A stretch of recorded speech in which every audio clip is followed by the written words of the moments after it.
It's our last day in Nagoya, and it's more busy than ever, with thrift shopping, chicken wings, and delicious eel bowls. Let's get right to it.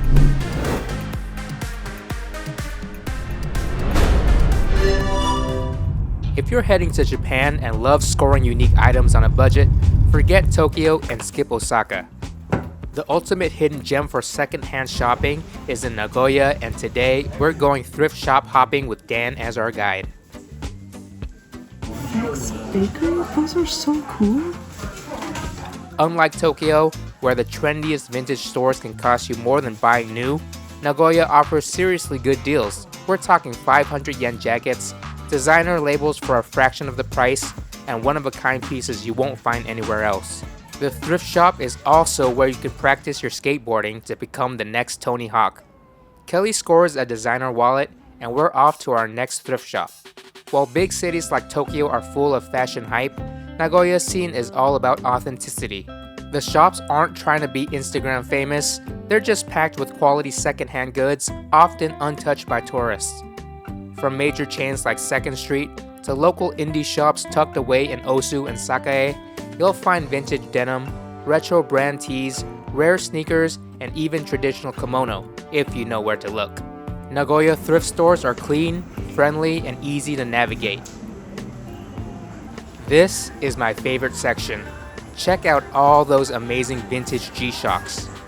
I can never skip out on the used retro video game section, Super Famicom, Wii U's, and Dreamcast galore.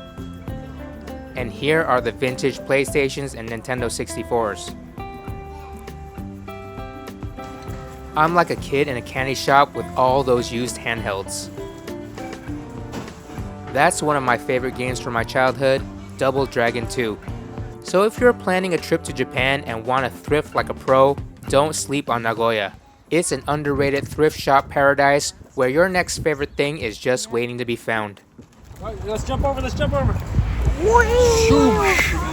We work up an appetite from all the shopping and head to Furaibo for dinner. If you're in Nagoya and you're hungry for something unforgettable, there's one place you have to try, Furaibo. This legendary local chain is the birthplace of Nagoya-style tebasaki, those addictively crispy, sweet, and spicy chicken wings that hit way harder than your average buffalo wing.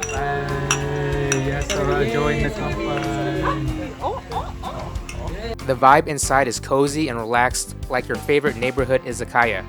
It's the perfect spot to wind down after a long day of exploring Nagoya, whether you're flying solo or out with family or friends.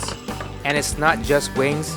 Furaibo has an entire menu packed with local specialties: juicy miso katsu, grilled eel rice bowls, savory karaage, and some surprisingly solid sashimi.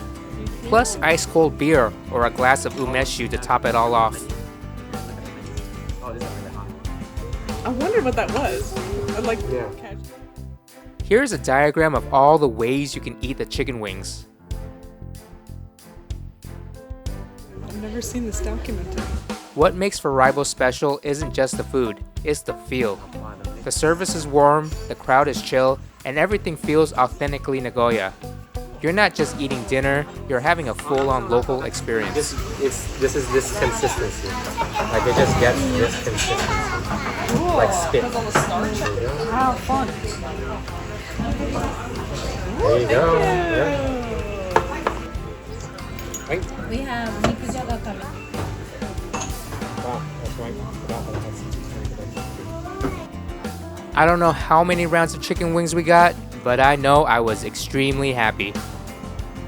You might have tried Furaibo in the United States, but if you're in Nagoya, you have to go to where it originated from and try out some of their world-class chicken wings. You can thank me later. We wrap up at Furaibo, and it's the last night we see Keito, my brother's wife, and their daughter Sora, so we part ways and say our goodbyes.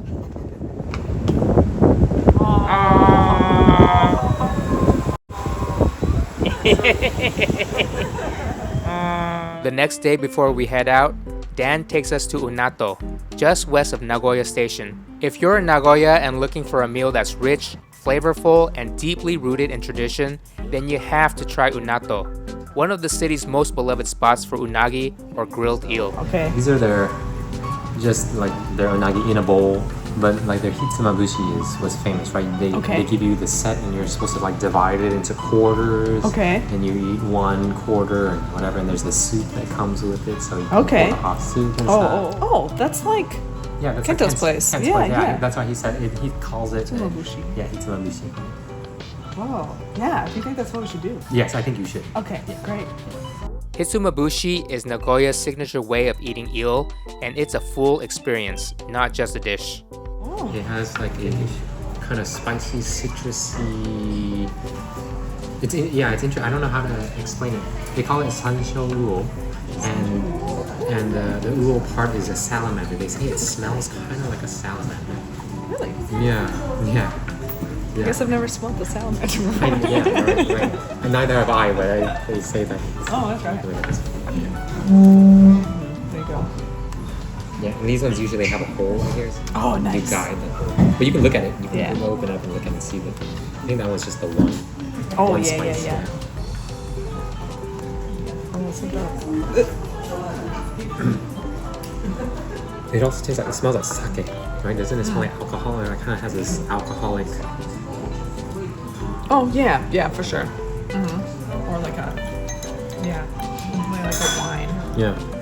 Unatou nails the balance. Premium quality eel, flawless execution, and a price that's totally reasonable for how refined and filling the meal is. The miso soup looks and smells amazing. You ready? For the For the reveal? The unearthed. Oh my god. Yes. I like the laugh. It's like you're like, yes. Oh no. You're like, oh yes. What have I signed up for? You start this meal by enjoying the perfectly grilled unagi over rice, crispy on the outside, melt in your mouth tender on the inside, with a deep smoky sweetness from their secret tara sauce. Then you mix it up, literally. You divide your bowl into sections and try it in 3 different styles. Plain, with toppings like wasabi and green onions, and finally with hot dashi broth poured over like a comforting eel rice soup. Each bite is a little different, but every one of them is packed with flavor. It's traditional, interactive, and seriously satisfying. So good. Yeah, this is like so yummy. Ooh, beautiful. Wow. So good. Wasabi with this is Yeah. You know, like the majority of like those tube wasabis are horseradish. It's like primarily horseradish, and like real wasabi that's grown in the mountains are really, it's just all flavor. It's actually not spicy. Oh, really? Yeah, it's all flavor. If you want to taste a dish that defines Nagoya cuisine, skip the fancy tourist traps and head straight to Unatou. It's cozy, it's classic, and it might just be the best eel you've ever had. We're full and content and say goodbye to Nagoya and my brother. Next stop, Tokyo. Thanks for watching.